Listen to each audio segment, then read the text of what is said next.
মুসলমান ইমানদার মনে রাখতে হবে। একজন কবি বলেন, ও হে আকিল না হো গাফিল, ও হে আকিল না হো গাফিল, तुझे दुनिया से जाना है, आज भी जाना कल भी जाना, जाना तो एक दिन है। मुसलमान ईमानदार যারা আকলমন্দ, যারা জ্ঞানী, ওরা দুনিয়াতে নিজের পেটের জন্য গুনাহ করে না। ওরা সব সময় চিন্তা করে কোন কাজ করলে মালিক খুশি হবে আর কোন কাজ করলে মালিক বেজার হয়ে যাবে।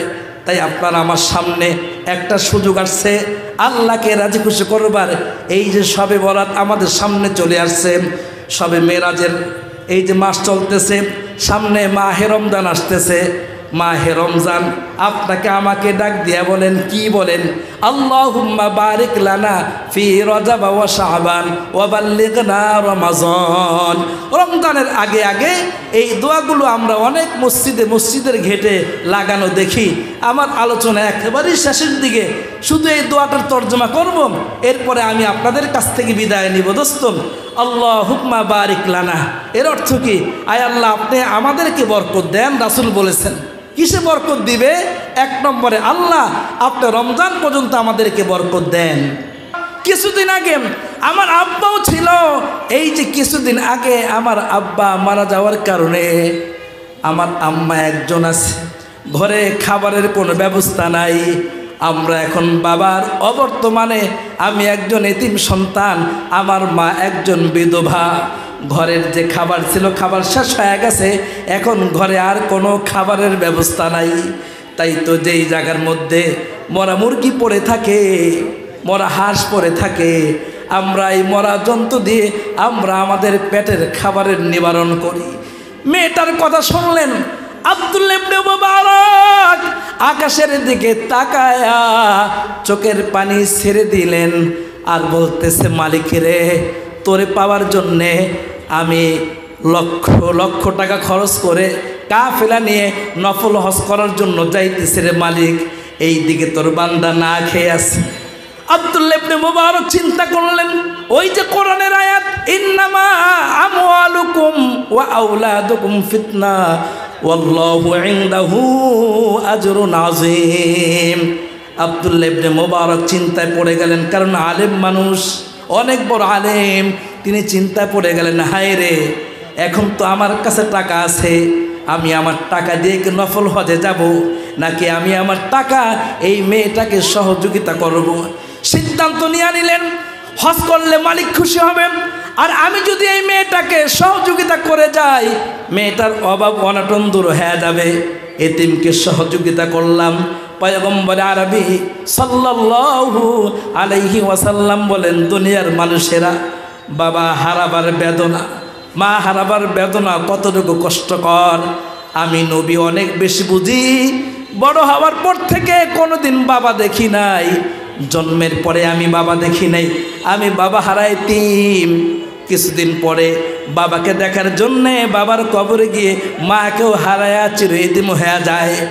এতিম নবী আপনাকে আমাকে ডাক দিয়া বলেন, মুসলমান ইমানদার, আমাকে তোমরা যারা ভালোবাসো, তোমরা এতিমকে ভালোবাসবা, এতিমের লালন পালন করবা, এতিমের সহযোগিতায় হাত বাড়ায় দিবা। মনে রাখবা, এতিমের সহযোগিতায় হাত বাড়ায় দিলা, তোমার হাতটা এতিমের মাথার মধ্যে পড়ে গেল, এতিমের মাথা থেকে যতগুলো লোম তোমার হাতের মধ্যে লাগবে, মালিক তোমাকে এই পরিমাণ নেকি দান করবে, তুমি তা গুণীয় শেষ করতে পারবা না। আব্দুল্লাহ ইবনে মুবারক চিন্তা করলেন, মাল আমার কাছে, এই মাল তো আমার জন্য পরীক্ষা, হায় পরীক্ষায় পড়ে গেলাম। সিদ্ধান্ত নিয়ে নিলেন, না না, নফল হজে যাব না, অসহায় এতিম মেয়েটাকে সহযোগিতা করব। আব্দুল্লাহ ইবনে মুবারক খাদেমকে ডাক দেয়া বললেন, খাদেম, এই জায়গা থেকে আমাদের বাড়িতে যেতে কত টাকা লাগবে? ওই পরিমাণ টাকা রেখে বাদ বাকি টাকাটা আমার কাছে ফেরায় দাও। খাদেম টাকাগুলো ফেরায় দিছে।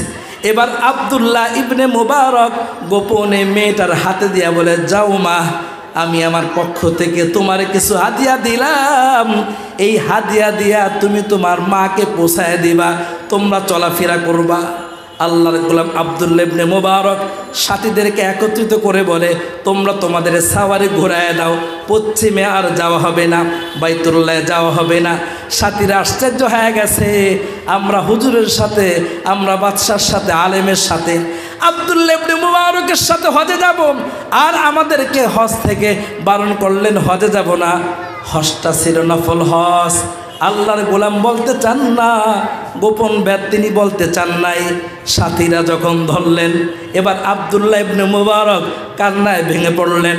দুনিয়ার মানুষেরা শোনো, আমরা আল্লাহকে রাজি আর খুশি করবার জন্যে, আল্লাহকে খুশি করবার জন্যে তো হজে যাইতেছিলাম, আল্লাহকে রাজি খুশি করবার জন্যে। কিন্তু হায়রে মুসলমান, আমরা জানি না আমাদের প্রতিবেশী পাশের একটা দেশে এই যে লোকটা, এই যে বাচ্চাটা খাবারের অভাবে মরা মুরগি নিয়া এরা খাবার খায়। আল্লাহ যদি জিজ্ঞাসা করে, এরে আব্দুল্লাহ ইবনে মুবারক, তুমি আমার ঘরে আসো, আমার ঘরে ঘুরে যাও, আমার ঘরের জিয়ারত করো, লাব্বাইক লাব্বাইক বলো, নফল হজ করো। আল্লাহ যদি জিজ্ঞাসা করে, এরে আব্দুল্লাহ, মানুষগুলো না খেয়েছিল, মরা মুরগি খাইতো, আব্দুল্লাহ রে কি করেছো তাদের জন্যে? তাই সিদ্ধান্ত নিয়েছি, এই মরা মুরগি যে বাচ্চাটা খাইলো তার পরিবারকে সব টাকা দেয়া দিছি, আমরা আল্লাহর ঘরে যাব না। শোনো আমার সাথীরা, আল্লাহর ঘরে গেলে, আল্লাহর ঘর তাওয়াফ করলে, লাব্বাইক আল্লাহুম্মা লাব্বাইক লা শারীকা লাকা লাব্বাইক ইন্নাল হামদা ওয়ান নি'মাতা লাকা ওয়াল মুলক লা শারীকা লাক। লাব্বাইক বলতে বলতে আল্লাহর ঘরে গেলে আল্লাহ খুশি হবেন। আর আমি যে আজকে এতিম অসহায়কে সহযোগিতা করলাম, ওই আল্লাহ খুশি হবেন। তাই সিদ্ধান্ত নিলাম, মালের মাধ্যমে আমি আল্লাহর পরীক্ষা দিয়ে দিলাম। কারণ আল্লাহ তাআলা কোরআনে বলেন, ইন্নামা আমওয়ালুকুম ওয়া আওলাদুকুম ফিতনা ওয়াল্লাহু ইনদাহু আজরুন আযীম। মুসলমানের সন্তানেরা খাবারের অভাবে কত মানুষ কষ্ট করে, সহযোগিতা করবার মতো কেউ নাই। আল্লামা জালালউদ্দিন উনি ওনার কিতাবের মধ্যে লেখে, পয়গম্বর মূসা আলাইহিস সালাতু ওয়াস সালামের জামানায় এক ভদ্র মহিলা স্বামী হারাইছে। মহিলার একটা ছোট্ট সন্তান ছিল। ওই সন্তানের জন্যে তিনি রিজিক অন্বেষণের জন্যে বাড়ি বাড়ি যাইতেন, কাজের জন্যে। যার কাছেই যাইতেন, ভাই একটু কাজ দেন, আমার বাচ্চাটা না খেয়ে আছে, আপনি টাকা দিলেই তো বাচ্চাটা খেতে পারবে। দুষ্ট লোকেরা বলতো, এত সুন্দর শরীর তোমার, আল্লাহ তোমাকে এত সুন্দর করে বানাইছেন, কাজের দরকার কি? আমাদেরকে সময় দিলেই তো আমরা তোমাকে টাকা দেয়া দেই। আল্লাহর বান্দি আকাশের দিকে তাকায় তাকায় বলে, হায় রে মালিক, কোন পরীক্ষায় ফেলে দিলা? স্বামী থাকতে কোনো গুনাহ করি নাই, এখন সন্তানের জন্য টাকা পয়সা কালেকশন, সন্তানের জন্য আমি বারে বারে কাজের জন্য যাই, মানুষ আমাকে কাজ দেয় না, মানুষ আমাকে গুনাহের অফার দেয়। মুসলমান ইমানদার মনে রাখতে হবে। একজন কবি বলেন, ও হে আকিল না হো গাফিল, ও হে আকিল না হো গাফিল, तुझे दुनिया से जाना है, आज भी जाना कल भी जाना, जाना तो एक दिन है। मुसलमान ईमानदार যারা আকলমন্দ, যারা জ্ঞানী, ওরা দুনিয়াতে নিজের পেটের জন্য গুনাহ করে না। ওরা সব সময় চিন্তা করে কোন কাজ করলে মালিক খুশি হবে আর কোন কাজ করলে মালিক বেজার হয়ে যাবে। তাই আপনার আমার সামনে একটা সুযোগ আসছে আল্লাহকে রাজি খুশি করবার। এই যে শবে বরাত আমাদের সামনে চলে আসছে, শবে মেরাজের এই যে মাস চলতেছে, সামনে মাহে রমজান আসতেছে। মাহে রমজান আপনাকে আমাকে ডাক দিয়া বলেন, কি বলেন? আল্লাহুম্মা বারিক লানা ফি রজব ওয়া শাবান ওয়া বাল্লিগনা রমাজান। রমজানের আগে আগে এই দোয়াগুলো আমরা অনেক মসজিদের ঘেটে লাগানো দেখি।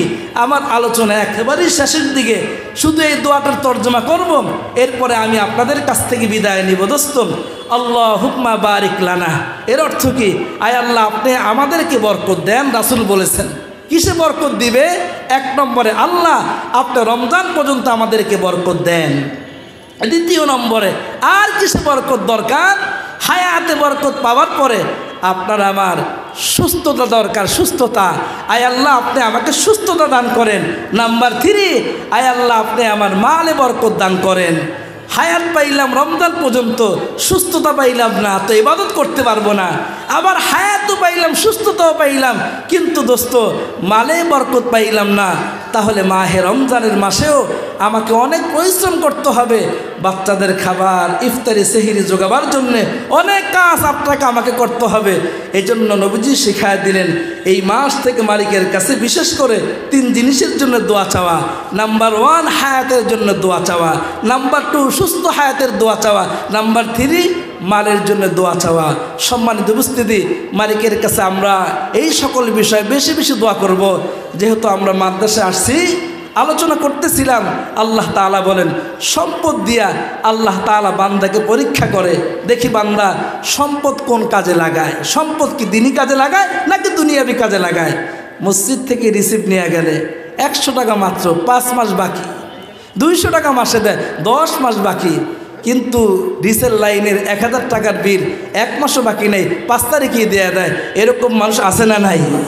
সম্মানিত উপস্থিতি, আমরা যে মাদ্রাসার মাহফিলে আসছি, আমাদের এই মাদ্রাসাতে মাহে রমজানের লম্বা একটা খরচ থাকে, সেহরি ইফতারের লম্বা একটা খরচ থাকে।